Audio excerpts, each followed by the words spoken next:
Hello, BookTube. Well, once again, I can hardly say, well, mail? Mail? What mail? If I'm actually hearing the doorbell ring while I'm making a video. Now, can I? So we did get a little more mail. We'll go through that right now and see what we have here. See if there's anything squeal-worthy. No boxes, but that's okay. They don't always have to be boxes. Oh boy, that was fast. Jeez. Okay. This we saw on this channel. This is the paperback release. This is coming out probably in September. Yes, early September. This is Sean Wilentz, and this is No Property in Man, his book about slavery, which came out last year. We saw the advanced copy, we saw the finished copy, and now here is the paperback, loaded with blurbs. Loaded with blurbs. Wonderful. Okay, No Property in Man comes out in paperback in September.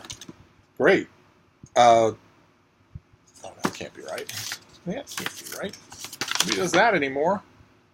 Yeah, this is going to be $20 in paperback, $18.95. But it was really good. I liked it quite a bit. I like this author. I don't consider that this book was one of his strongest, but even so, well worth your time. Let's see if this next one is in this very public mail haul. There's a public mail haul. The doorbell rang while I was yelling at you. Oh goodness gracious. Okay. All right. This is a September book as well. I have the advanced copy and I haven't touched it. And in this case, it's been not only lack of opportunity, but also a little bit of intimidation. This is a math book. Steve doesn't get along well with math books. This is by Amir Alexander, and it is called Proof: How the World Became Geometrical. And in this book, the author tells the story of the role that geometry has played in shaping the modern world. He begins with the story of the Elements of Euclid, the mathematical treatise in which the foundations of geometry were laid out around 300 BC. Constructed methodically and rationally, Euclid's Elements unveiled an ideal mathematical world in which each step rested firmly on the previous one, and everything existed in its own particular place in hierarchical relation to all around it. I remember doing my best to plow my way through Euclid in an old Dover edition. Dover. Now you'll know Dover because they do Dover thrift editions. Really cheaply made paperbacks that are ugly but affordable.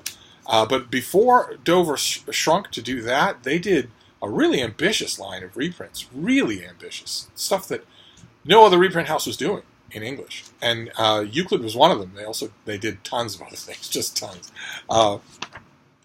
And I didn't get very far before I just gave up.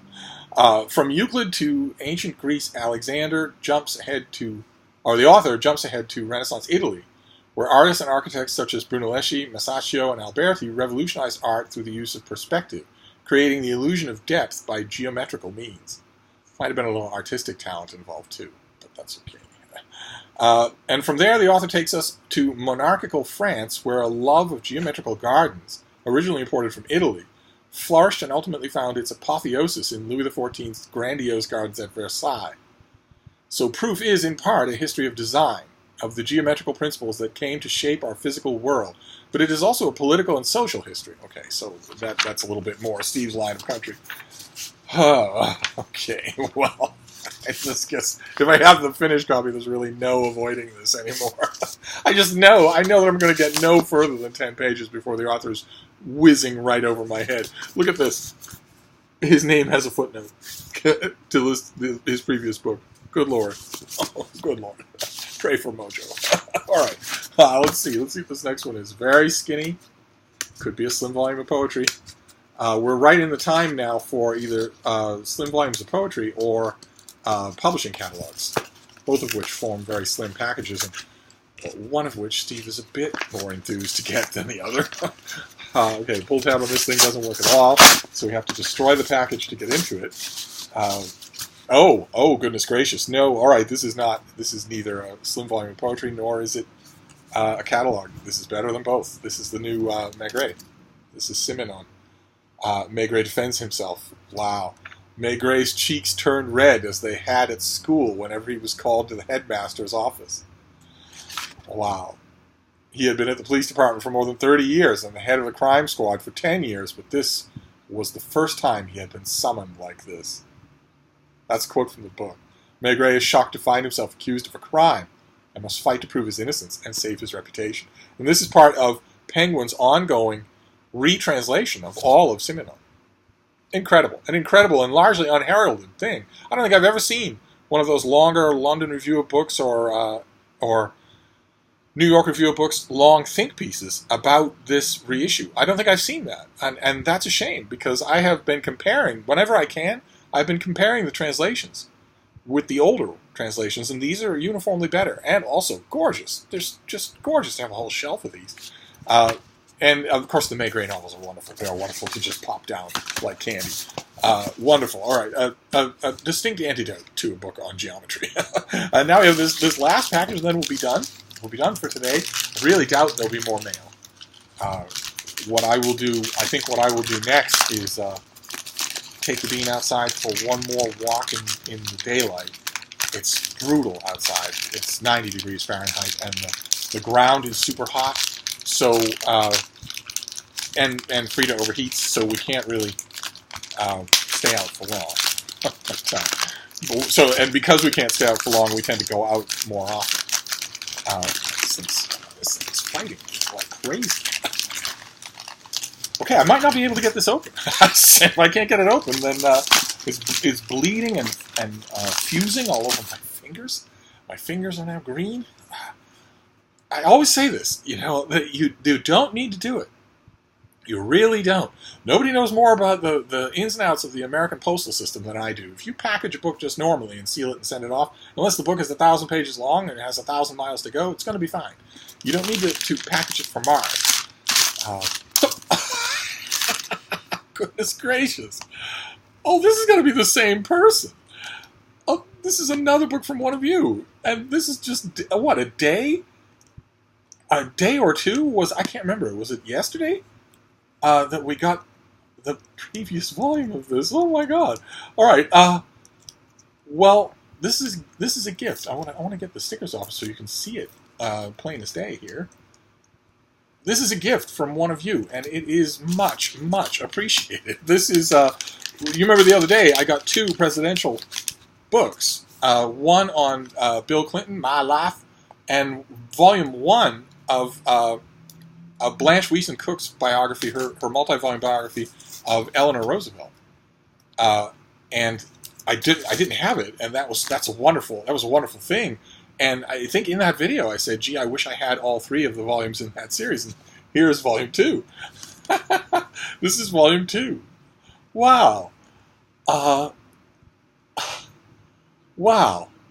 Okay, I completely forgot. This time I will remember, obviously. I completely forgot in that last video that I did. This series was going on for a long time, and I was loving it, but I wasn't in reviewing when it started. I wasn't back in the reviewing world. And then when I was back in the reviewing world, I got a shot at volume number 3. And I meant to leave a link to that review, and I don't think I did. I will definitely do it now. Wonderful. So now I have volume 2 as well. That's great. This is just so good.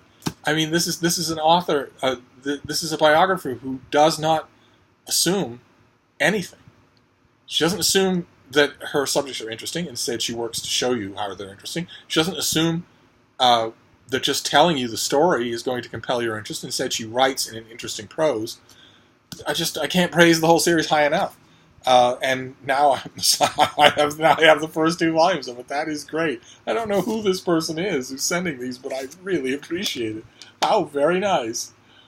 Okay, well, that's a pleasant surprise. All right, so we have Blanche Wiesen Cook. This is one of the great works of biography in recent times. This is her multi-volume biography of Eleanor Roosevelt. We have Maigret Defends Himself by Georges Simenon, which I like all of Simenon's little novels. I'm sure that I have read this one at some point in the past. I'm sure that I have, but I don't quite remember it. There were so many of them that you ended up popping them down like M&Ms. But I will read this again anyway. I'm reading all of these new translations again. Then we have Proof by Amir Alexander about how the world became geometrical. I have a feeling we're going to spend a lot of time with the Euclid in this book.